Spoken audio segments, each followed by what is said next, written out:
akhirnya dipecat. Nasib Hakim Erin Tuah Damanik yang vonis bebas Ronald Tanur. Begini rekomendasi Komisi Yudisial.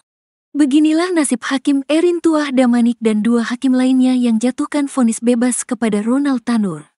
Adapun Hakim Erin Tuah Damanik kini berakhir dipecat usai vonis bebas Ronald Tanur.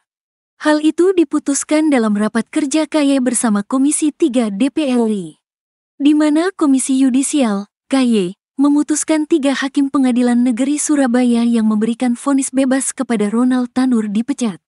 Diketahui, kasus itu dilaporkan oleh tim kuasa hukum keluarga korban Dini Sera Afrianti ke KY. Tak hanya itu, keluarga korban juga melaporkan ketiga hakim kepada Badan Pengawas, Bawas.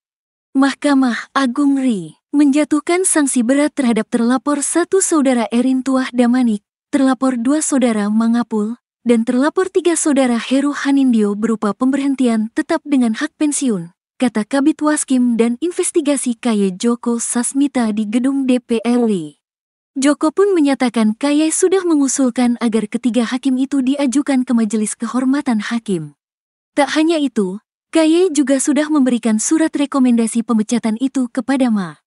Komisi Yudisial akan mengirimkan surat kepada Ketua Mahkamah Agung RI perihal usul pembentukan Majelis Kehormatan Hakim, yang ditembuskan kepada Presiden, Ketua DPR RI, Ketua Komisi 3 DPR RI dan para terlapor, pungkasnya. Diberitakan sebelumnya, tim kuasa hukum keluarga Dini Sera Afrianti melaporkan 3 hakim Pengadilan Negeri Surabaya ke Badan Pengawas, Bawas.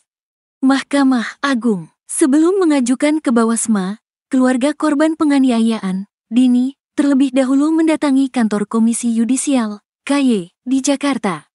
Sebagaimana diketahui, dalam perkara ini, Majelis Hakim di PN Surabaya dalam amar putusannya menyatakan, Gregorius Ronald Tanur dianggap tidak terbukti secara sah dan meyakinkan telah melakukan pembunuhan maupun penganiayaan yang menyebabkan tewasnya Dini. Ronald juga dianggap masih berupaya melakukan pertolongan terhadap korban di saat masa-masa kritis dibuktikan dengan upaya Ronald membawa korban ke rumah sakit untuk mendapatkan pertolongan. Untuk itu, Ronald dinyatakan tidak terbukti secara sah dan meyakinkan sebagaimana dalam dakwaan pertama pasal 338 KUHP atau kedua pasal 351 ayat 3 KUHP atau ketiga pasal 359 KUHP dan 351 ayat 1 KUHP. Majelis Hakim kemudian membebaskan Ronald dari segala dakwaan jaksa penuntut umum di atas dalam sidang pada Rabu, tanggal 24 Juli tahun 2024. Vonis tersebut pun menuai kecaman baik dari masyarakat maupun anggota DPR.